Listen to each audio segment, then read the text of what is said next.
Kushina, there is one way to see our son again. The Hack Fuin.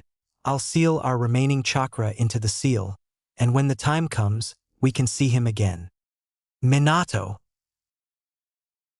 Meanwhile, Sarutobi has managed to pierce the barrier Minato set up. He shunshined to where Minato and Kushina were. Namikaze, don't tell me. You're going to the Hack Fuin. It's the only way. Sarutobi Minato looked to Naruto in a sorrowful gaze. Sarutobi followed his eyes to Naruto and realized his duty in the attack of the Kyuubi and the life of the Namikazes. No, I'll do it. Minato looked at the Sandaime in disbelief.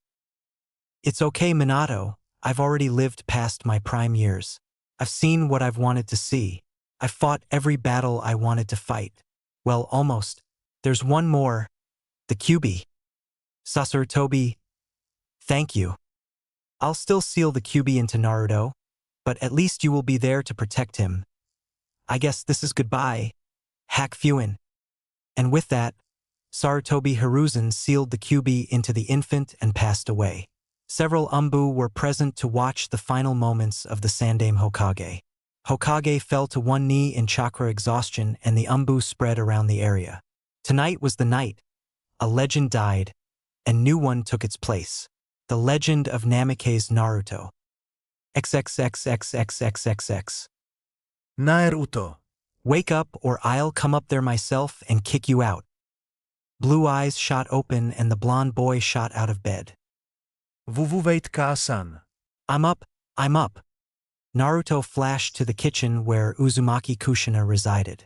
She turned around and almost spilt her coffee on Naruto. Damn it, Naruto. Stop flashing everywhere. I'm going to wash away every single seal you and your father put in this blasted house. Mama Kushina. Naruto, and I find it convenient. That's all. Minato scratched the back of his head and gave a lazy smile. No surprise that Naruto was doing the same thing next to him. Minato. Are you raising our son to be a lazy idiot like you? I have enough with one yellow flash. 2 is pushing it. If our son turns out as lazy as you, I'm going to castrate you. Kushina yanked open a drawer and pulled out a cleaver. Her eyes twinkled with evil intent as her hair sprang to life in 9 tails. She then gave a sickly sweet smile and asked, Minato, come here for a second, will you, honey? Naruto, run. Why you don't have to say it twice, San. Minato and Naruto dashed out of the kitchen and ran for cover. Kushina's voice rang through the entire village of Konoha at 7 o'clock in the morning. Namikaze 1 and 2, you better get your asses here this instant. Hatake Kakashi looked up from his orange book to hear the echo of Kushina's voice and flocks of birds flying from the trees. That's Minato-sensei's family for you. He rolled his eyes and headed for the Hokage Tower where he would usually find the 2 scared Namikazes. XXXX. Anyways, Naruto, as I was saying, today you are enrolling in the academy. But Ka-san, I already saw what they do in class. It's too easy. Naruto, being the son of the red hot-blooded habanero and the yellow flash isn't always your ticket out of things. Besides, only academy graduates become Hokage. Naruto pouted. His mom was right, but he couldn't stand all the fangirls. It's not like he could help it. Being the Hokage's honorable son was apparently a big deal to these girls, but he still couldn't get it. That's right, the second Namikaze prodigy couldn't get why all the girls suddenly turned red and fainted around him. It's just a sickness they are going through, he would always think. I guess you could be a genius in some aspects but a total brickhead in others. Love would be one of the things Namikaze Naruto would be totally ignorant of.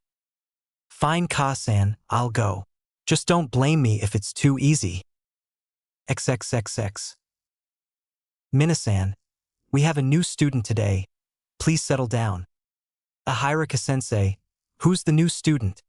Some kid yelled. Namikaze Naruto. A few gasps were heard and then a squeal, then 2 more. Then all the girls in class were squealing. Ah, it's Naruto-sama. Kaya. Naruto had to resist the urge to roll his eyes. Manners, Naruto.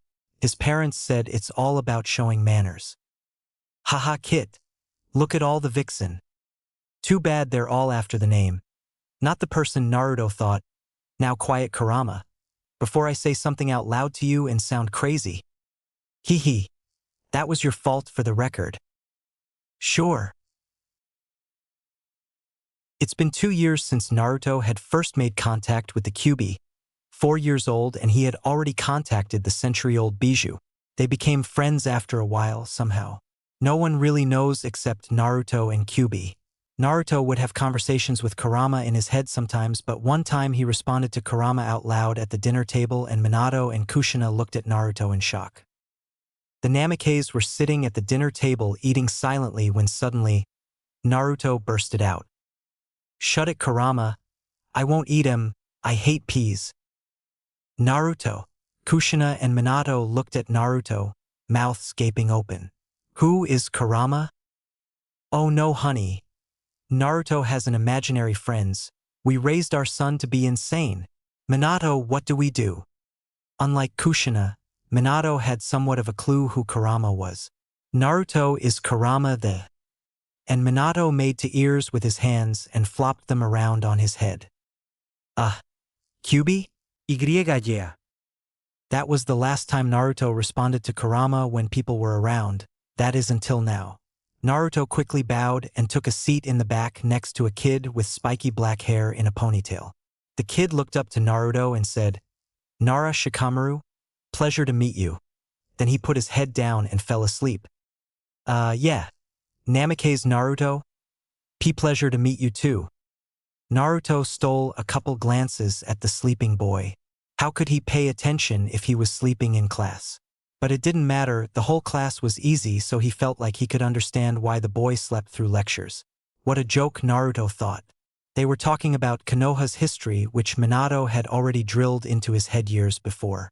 Yeah, at age 4, Naruto had already memorized Konoha's history. When Iruka-sensei passed out a quiz, he and Shikamaru took the test and got 100%. Naruto then remembered the Nara clan being full of geniuses with IQs above 200. He and Shikamaru grinned at each other, sharing a mutual understanding of how easy this material was. He could make friends. Then they had gone over kunai and shuriken throwing. All of the children couldn't throw properly, aside from Naruto, that is, who was ambidextrous and deadly accurate. Naruto hit every target spot on, thus surprising everyone. Naruto only smirked and walked back to sit down. On the side, Naruto could spot an Uchiha. Sasuke? No. Sasu? No. What was his name again? He kind of slept through the roll call and couldn't quite put his finger on the name. Well, either way, the Uchiha was staring crossly at Naruto with his cheek puffed out. The Uchiha managed to only get 4 kunai in the targets. It kind of put shame to the accuracy that the Uchiha were so famous for. The last part was sparring. Each clan had a style. There just so happened to be a couple of future clan heirs in this particular class, all specialized in their own clan style. Too bad Naruto had researched these styles and found counters for all of them. Even those who made their own styles were immediately countered by Naruto. He wasn't called the prodigy of Konoha for nothing. Naruto could analyze any fighting style and find its flaws in a matter of seconds. He was the second coming of the Yellow Flash. No surprise there. And of course, Naruto beat every single student in spars regardless of whether they used jutsu or not. If you could put Naruto on the ranks of ninja, he would be around High Jonin in most aspects with Kage-level chakra. His jutsu arsenal rivaled that of copycat Kakashi with 1,000 jutsus copied. Iruka already knew this, considering he was actually Umbu undercover. The Umbu knew everything, well, almost everything. He didn't know that Naruto knew he was Umbu, and he didn't know Naruto could sense the other 2 Umbu hidden in the room. There was a lot to learn from the boy. Class ended and Naruto was asked to stay after class. Naruto, I know you find this class really boring and I already know your skill level. Do you want to try to graduate this year? We can move you up to grade 5, the last grade. Although a majority will of the students would be older than you, the skill level is at least a little higher. Besides, you have to take the last year to take the Genin test anyways. Really? Okay then, I'm cool with it. Just ask my dad for approval. Naruto nodded and shined back home. leaving Irika to clean up the classroom. To Daimasu. Okairinasai Naruto. Dinner is ready. Come eat as soon as you're ready. Okay, Ka-san. Naruto chucked off his shinobi sandals and walked to his room only to be yanked by the collar. Now, where do you think you're going with those shoes chucked around? T2-san. Hehe, I was gonna fix it. Damn straight you were. Now go fix them. We can talk about your first day at academy at the table. Minato let go of Naruto's collar and watched his son rearrange his shoes. It was funny how similar Naruto looked like to his genin days. Naruto had a hoodie on like him, except it was orange. Minato frowned. Apparently Naruto picked up on Kushina's knack for bright colors. Now Naruto was spouting non-stop about being the Orange Flash or the Orange Hokage. As if, there's only room for one Flash in this world. And it was him. Minato chuckled a bit. Orange Hokage. Huh. Minato flashed a quick smile and walked to the kitchen to greet Kushina. Naruto, eat your damn peas before I shove them down your throat forcefully. Naruto involuntarily gulped, taking the peas that were stuffed into his mouth down his throat. Naruto then made a face and started clawing at his throat. He took a deep breath and stuck out his tongue. Quick, give me ramen. Anything to wash away the taste of peas. No, that's what you get for stuffing all your peas in your mouth and now swallowing. You could have choked. Kushina glared at Naruto. Minato passed a cup of juice under the table to Naruto, who chugged the whole drink when he thought Kushina wasn't looking. I saw that. You too, Minato. Get back here, you too. Minato and Naruto scampered off, leaving Kushina in the dining room, standing up with one foot on a seat, ready to pounce, with 3 forks between her fingers like kunai, glaring at the doorway. Meanwhile, Minato sat next to Naruto on the couch in the living room. So I heard from Irika that you are going to move up to grade 5. Yup. Today was too easy. They couldn't even throw a kunai. It was ridiculous. That's great and all. But remember, nothing dash. Replaces hard work. I know. It's just that I already went through the hard work with kunai and history and taijutsu. Genin is too easy. You know my skill. I'm like a jonin. While you have a large sum of jutsu, most, if not all, are mid to high level chunin. It's only the number that makes you high jonin. Sure, the number rivals Kakashi, but the level isn't there yet, and you don't have experience, and I'm not prepared to send a 6-year-old into A to be ranked missions, let alone my son. Genin first, chunin second, then we talk about jonin. Not to mention, you don't even know my jutsu. We'll have Jiraiya train you. Cool. A Sannin as a teacher. Naruto raced out of the living room to his room. Then a voice came from behind Minato. Don't you dare send my son to that pervert to train. Ah, Kushina. He isn't really a pervert, he's a super pervert. Just then, the white-haired sage bursted through the door. Kushina whipped her head around to face Jiraiya, then sent her fist into Jiraiya's face, launching him out the window next to the door. She huffed, placed her hands on her hips, then turned around to face Minato. Did you hear him? The more reasons to not send our son with that thing. Minato just looked at the broken window with a hole and sweat dropped. Only my wife can send a Sannin through Konoha with a punch? Wait, scratch that.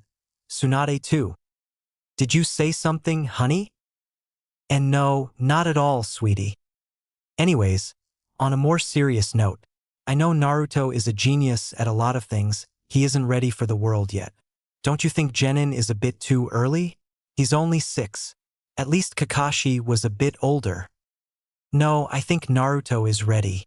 He's got the skill, he just needs the experience. Besides, Genin just does yard work and gardening, no big deal.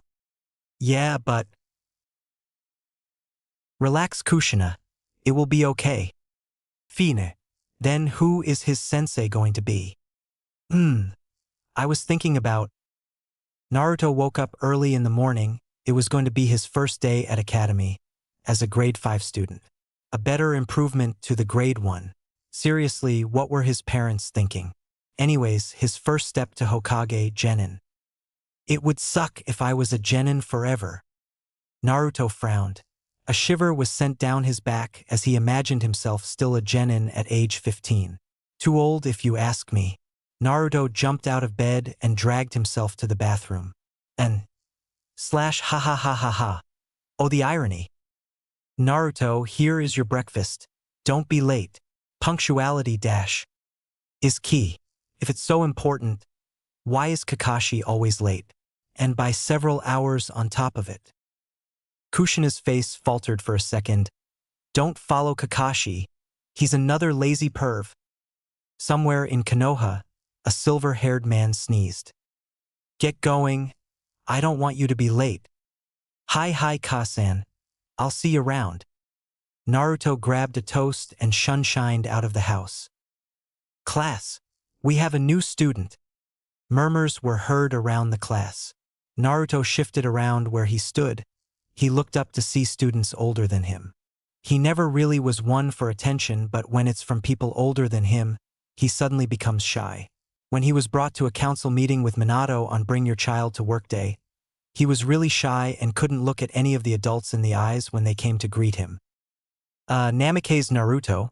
Nice to meet you, Tabeo. Naruto blurted. Tabeo? Namikaze? Yandame. The other students were whispering to each other. Damn it. He was Jonin level, introductions should be a piece of cake. Why was he so nervous? You can sit in the empty seat in the back, Naruto. Irika pointed out to a seat in the back corner, next to a girl with pink hair. Naruto sat down and looked at the girl. She had short pink hair with a red ribbon tying her bangs back. Her emerald eyes were big. She was young, his age kind of young. Namikaze Naruto, nice to meet you. H. Haruno Sakura, and nice to meet you too. Nay, Haruno-san, aren't you a bit young for this class? I'm only here for the strategy classes. I'm book smart, but not athletic. I go back to grade 1 for physical education. Wow, awesome, Haruno-san. Naruto never heard of a ninja clan called Haruno.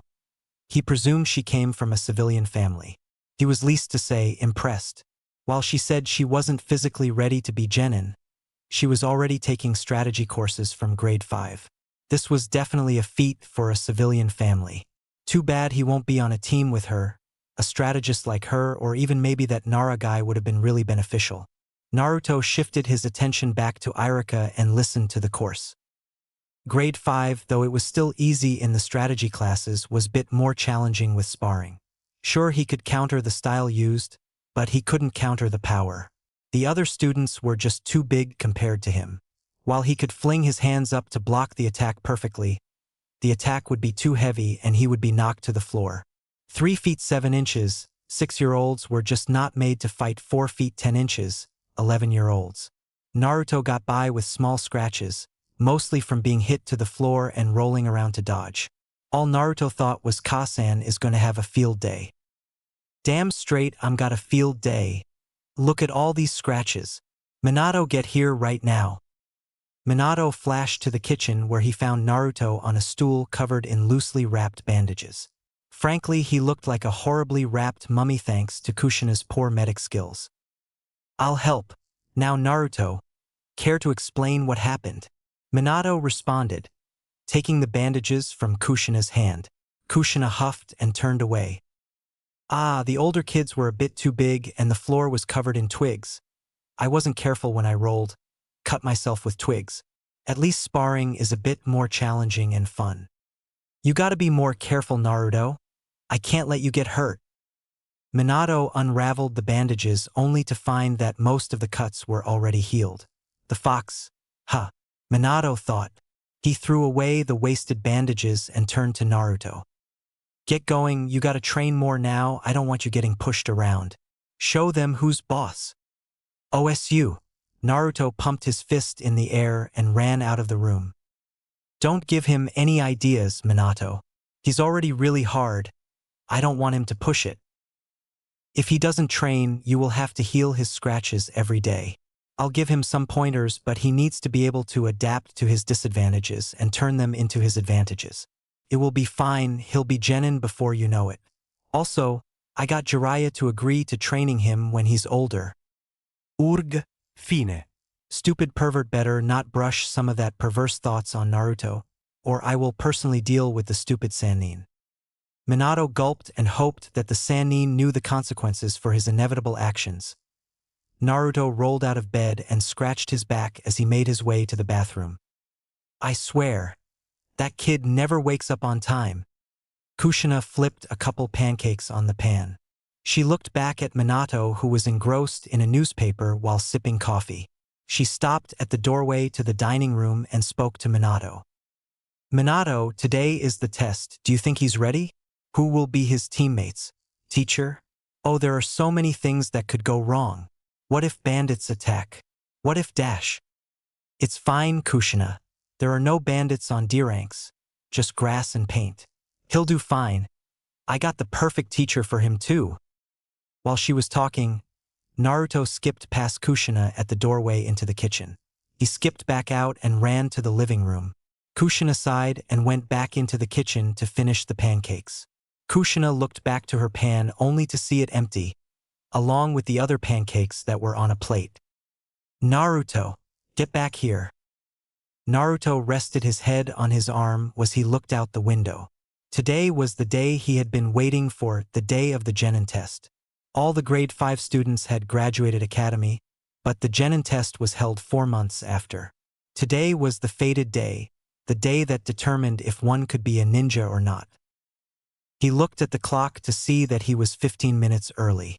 The classroom was practically empty with the exception of a few Aburame and civilian family.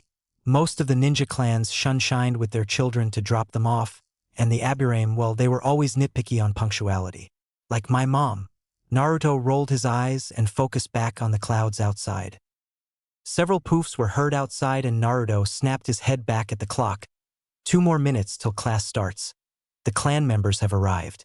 The door opened and a mass of 11-year-olds made it through the door, followed by the towering Irika-sensei. He had a stack of paper in one hand and a box held at the hip, full of Hitai 8 different colors too. Sit down, everybody. Class is starting. Anyways, as you all know, the reason you are here is to take the Genin test. If you aren't, you are in the wrong room. Please leave immediately. No one budged. People took quick glances at each other to find any unrecognizable faces. Seeing as nobody was moving, Irika-sensei started again. Okay, now the test is composed of multiple parts, the written, the physical, and the jutsu. First, the written part will be about strategy, history, geography, etc.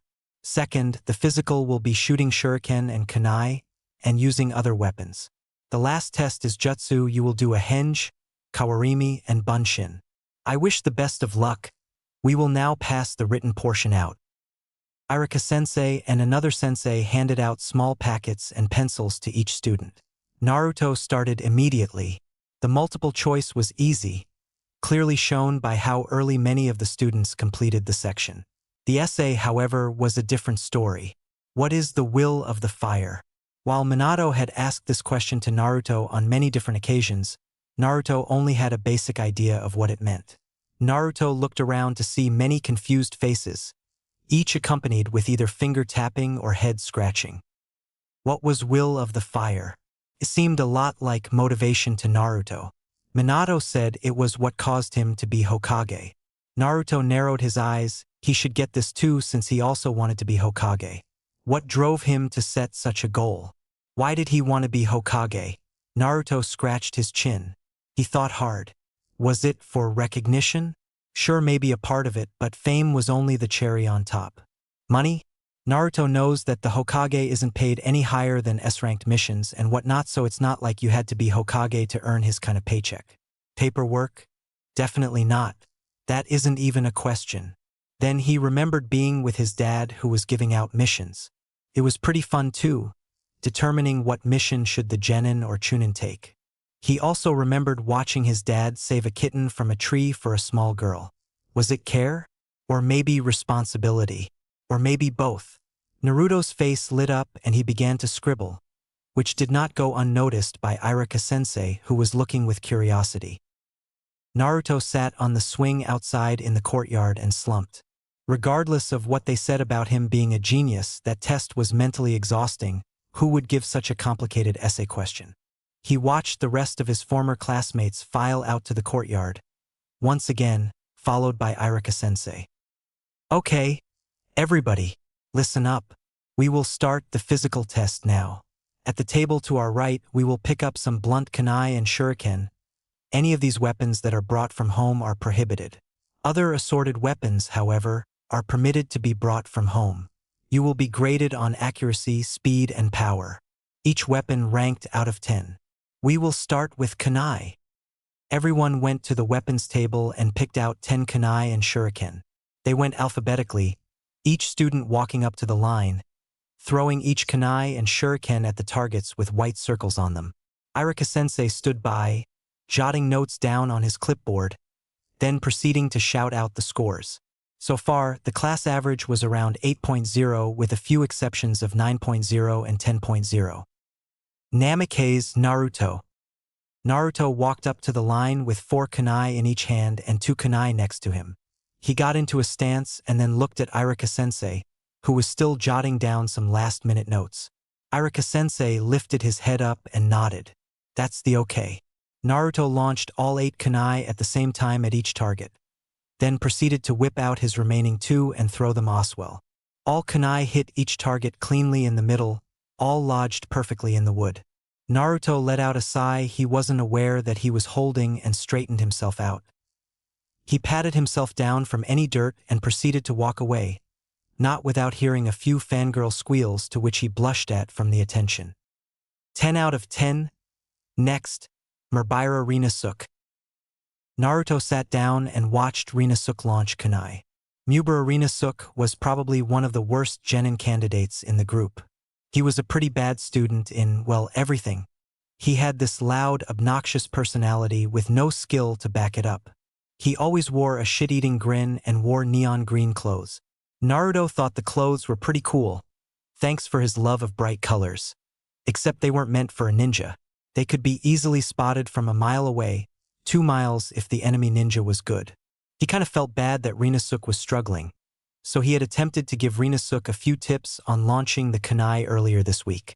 But Rinasuke's pride was too big, and so he rudely rejected Naruto's help. Rinasuke, what am I going to do with you? March 10th. Heh, that's what you think, Irika team. I just wasn't feeling good today. Irika-sensei's eyes narrowed at the name, but then brushed it aside and called the next name. The shuriken test felt like another déjà vu. Naruto got 10 out of 10 accompanied by squeals, and Rinasuke got a 3 out of 10 and called Irika-sensei his nickname with the same excuse. For the specialized weapons, Naruto had picked out a ninjato similar to that of Hatake Kakashi.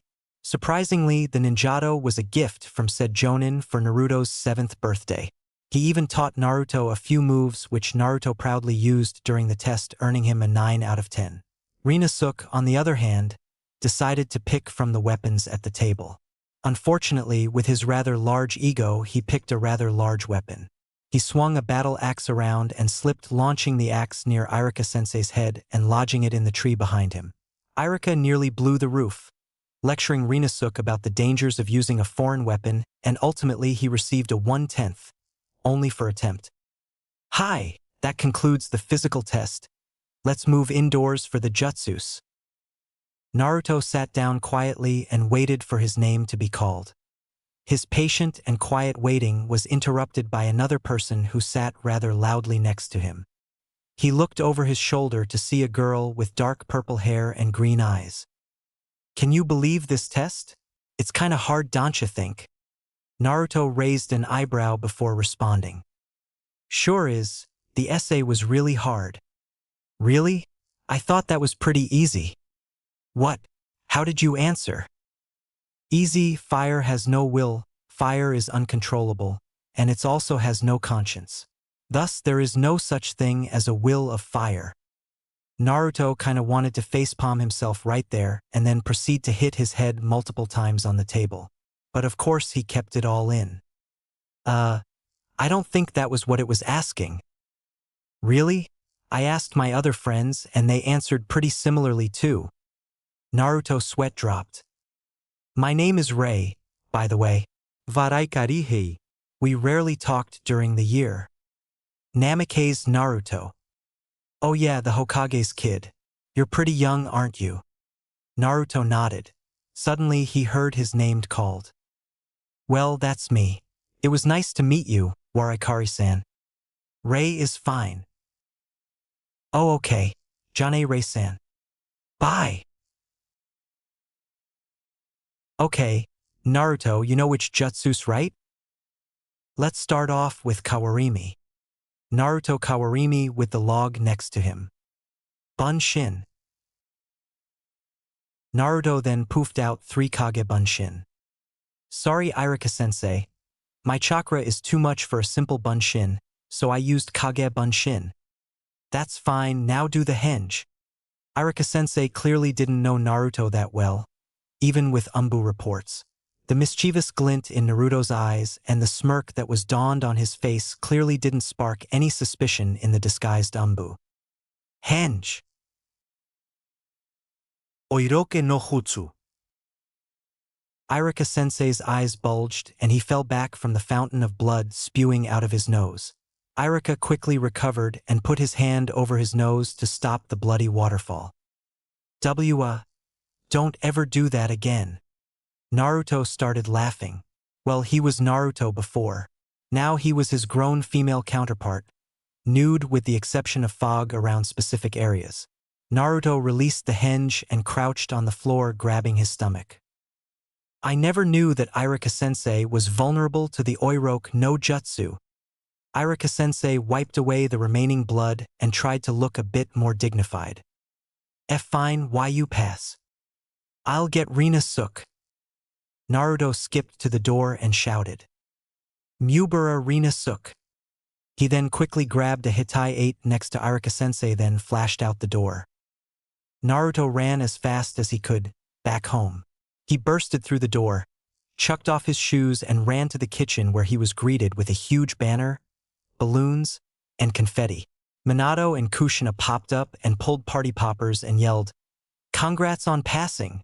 Naruto grinned and went to hug his parents. Minato had taken a bit of time off being Hokage to be home early for the surprise party. Apparently, they had also invited Jiraiya, much to Kushina's dislike, and Tsunade. When the two Sannin arrived, Tsunade brought bottles after bottles of sake only to be turned down because Naruto was a minor. Jiraiya tried to give Naruto his first Aika but was only able to take out the book before being launched into space by Kushina and Tsunade's punch. Fearsome combo. They ate cake and celebrated. Then Minato pulled out the report on the test he got from Irika. Written 99 out of 100, SAN/A. Kunai 10 out of 10, Shuriken 10 out of 10, Kawarimi 10 out of 10, Bunshin 10/10, Henge-. Yeah, Minato, what about Henge? Kushina was eager to hear what her son got on Henge, but faltered when she saw Minato's face distort into fear. She felt she had a hunch of what was going on and quickly snatched the paper only to have her face distort into anger.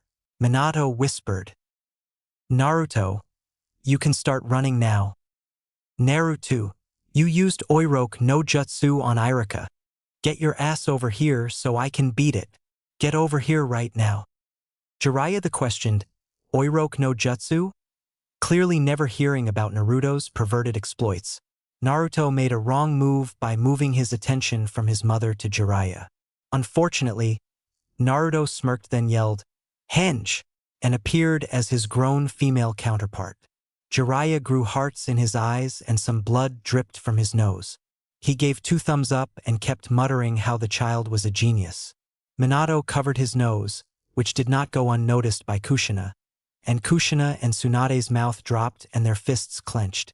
Naruto caught his mother and the Sannin's reactions and quickly released. He had to get out and he had to get out fast. He quickly flashed outside of the house and began running. He turned to look back and saw his worst nightmare come true. Both his mother and the Sannin were running after him at top speeds with a dust cloud trailing behind them.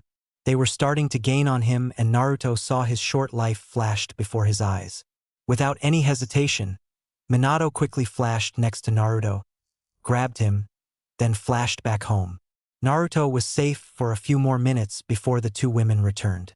Naruto earned 2 new bumps on his head which were swelling up. Naruto then vowed to never use Oiroke no Jutsu, at least in front of the ladies. Beep beep beep. It's been a long night for Naruto, evil ladies chasing him, eating a lot of cake, constantly followed by a super pervert. For research, Naruto slammed his hand down on the alarm clock that read 7 o'clock. He barely opened his eyes and looked around. He yawned and stretched, sat up, stretched again, only to fall back onto his pillow. He was expecting a yell from his mother, but it wasn't there. Oh, that's right, she was on a mission. The life of a ninja.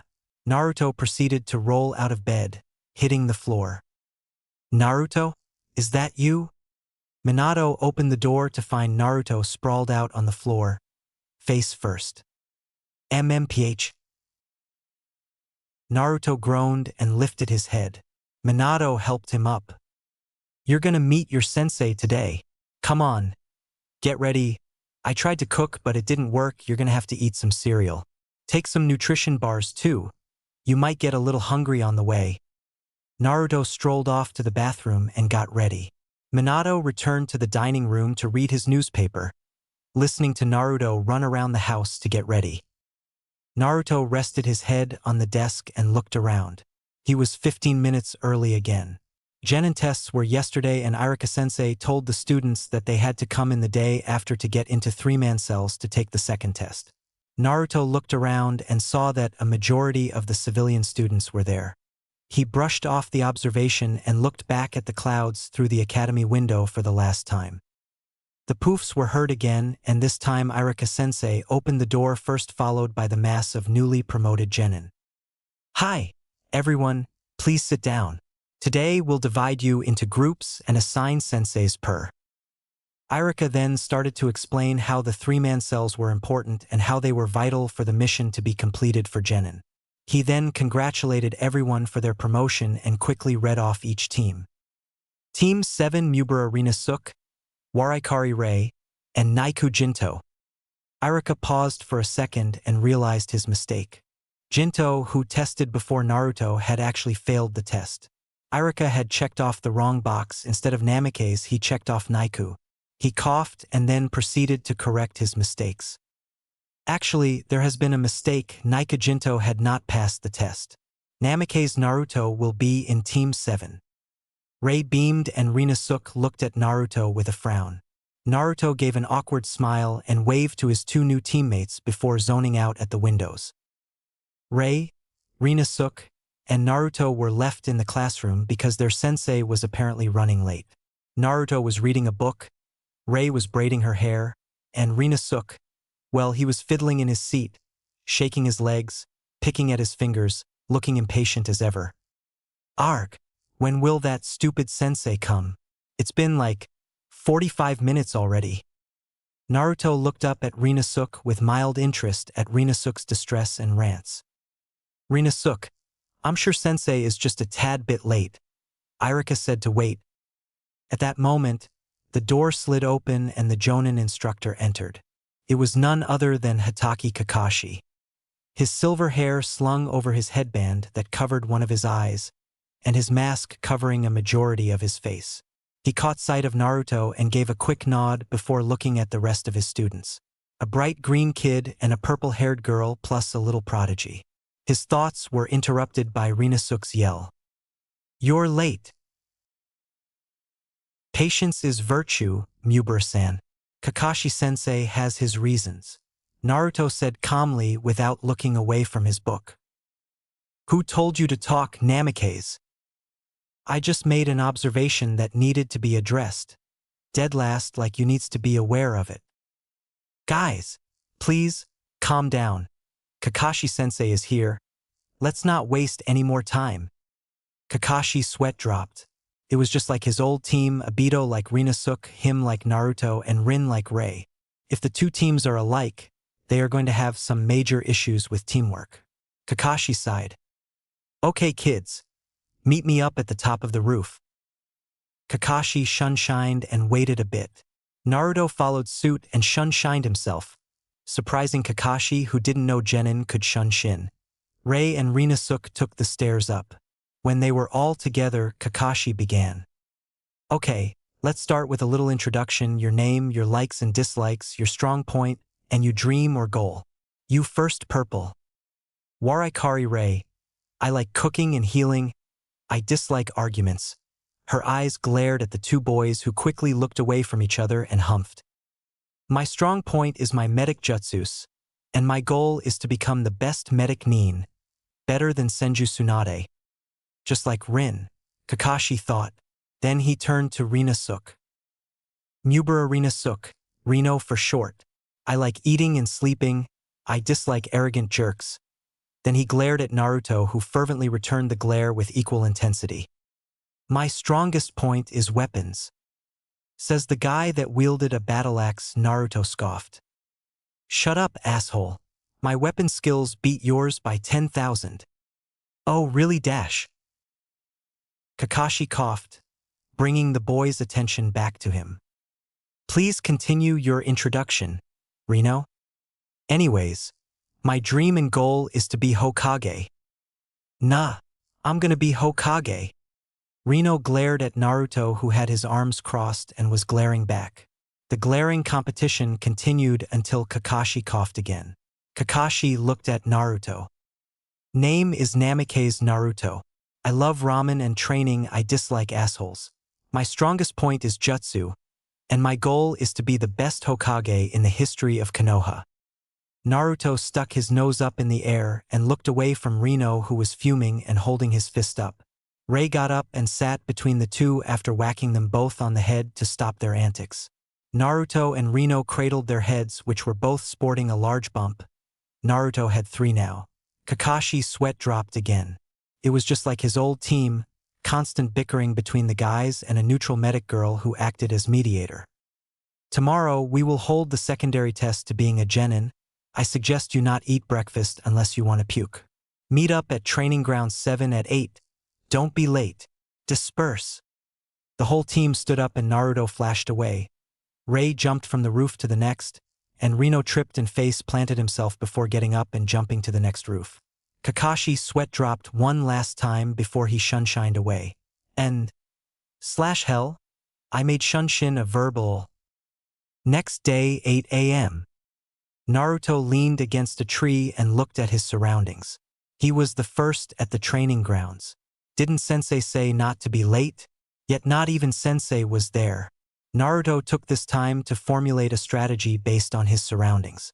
He sent out a clone to put his seals everywhere and then dispelled the clone. Ray soon showed up, energetically waving to Naruto, who gave a slight nod of recognition. Reno showed up next, challenging Naruto, who apathetically flipped him off. This started another glaring contest where both parties grabbed the other at the collar and glared challengingly. Kakashi, who saw what just happened as he walked over, sweat dropped from the umpteenth time. Naruto was just like him and Reno like Obito. He walked over to the group of genin and began to talk. Okay, today we will start the test. It's a basic bell test. I have 2 bells and you need to get 1 before 12. If you don't get a bell, you will be tied to a stump and I'll eat your lunch in front of you. And on top of it, if you don't get a bell, you will be sent back to the academy. Any questions? The group remained quiet, letting the information sink in. Kakashi motioned the group to the center of the training grounds and then yelled, "Start!" All of them flashed away to the trees for cover, well, actually all but Reno. Naruto flashed to one of the trees and watched Reno fight Kakashi. "I'll fight you one-on-one. Naruto is too much of a coward to fight you alone. Definitely not a trait for a Hokage." Naruto mentally face-palmed himself. No possible genin could possibly fight one of the elite jounin of this village, let alone an Umbu captain. He had his homework done and found information about the silver-haired man. He had his Kage Bunshin lay out traps and seals. All I gotta do is lure him in now, he thought. Reno was quickly dispatched by the jounin, and now Kakashi was looking for his other genin. Kakashi quickly dodged a kunai that flew past his face. He had set off one of Naruto's traps. Naruto grinned and went for the attack. Douton asu sekihun no jutsu. Kakashi leapt, barely dodging the spikes that sprouted from the ground. Then he felt his back getting hot. Katon go kakyu no jutsu. Naruto grinned. He had Kakashi in the air who couldn't land. The fireball got closer until poof. Kakashi had Kawarimi as a log which was now scorched. Naruto frowned but quickly dodged a few shuriken coming his way. His eyes narrowed and then he backflipped to evade more projectiles. The projectile's shadow then extended chasing after Naruto. Shadow Jutsu? How did Kakashi know a technique from the Nara clan? Then he realized. Genjutsu. Kai. Naruto barely dodged the punch that was coming to his face. He engaged into a taijutsu match with Kakashi. Naruto kept evading and countering to the best of his abilities. He was at a disadvantage in size. He knew that even with a block, Kakashi's strikes would still prevail.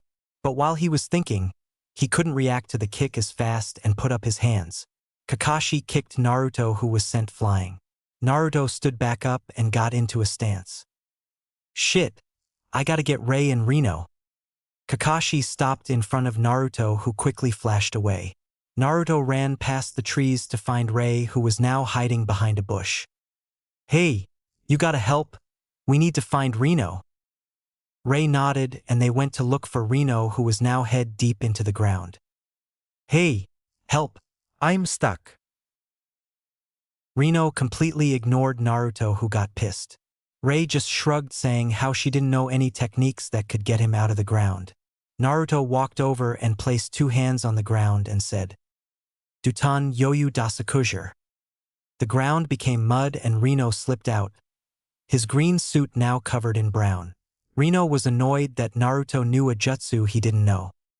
Who asked for your help, shithead? Do you want me to put you back into the ground? Because I can. Try me. Fine. Douton Shinju Sansu no. Enough, guys. It's 11:30. We only got 30 minutes before the timer goes off. Ray whacked the 2 boys again and they got into a circle. Naruto started first. I've tried a jutsu and a taijutsu match with him. I can't land a hit. He even used genjutsu on me. I don't think we can do this alone. Ah, you got beaten by Kakashi. Shut it, Rino. At least I wasn't found dug into the ground and needed saving. You dash. Enough, you two. Fine, as I was saying, I might have figured out a plan to beat the Jonin. We need a distraction, a stealth, and a backup. Rino, you're loud, so you be distraction. Ray, your chakra control can get you to put up a camouflage technique to sneak up. If you can't get the bells, then I'll come in with this jutsu to knock him out. Hey, who you callin' loud? Why can't you just start off by knocking him out with your jutsu? Because it takes time and it's still experimental. Wait, but aren't there only 2 bells? I know, if we get the bells, I'll give them to you too. I'm only 8 while you 2 are 11.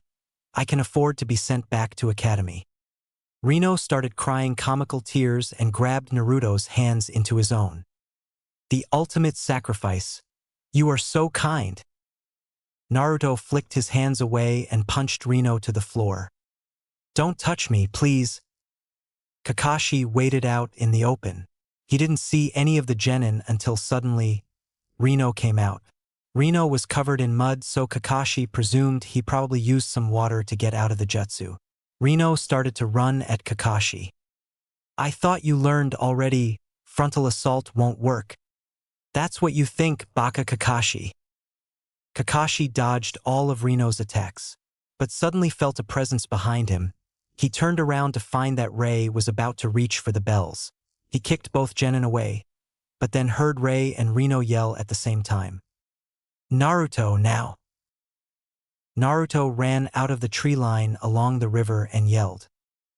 Suetun, Nanatsu Suko. Behind Naruto, 7 foxes formed from the water in the river and started following suit. The foxes raced towards Kakashi, who was surprised but impressed by Naruto's technique. Ray and Rino were thinking along the same lines. But just when all 7 foxes were about to attack, 4 of them dispersed, drenching Kakashi in water, who then Kawarimi away before the remaining 3 landed on his previous spot, also splashing away. He wasn't kidding about experimental, huh?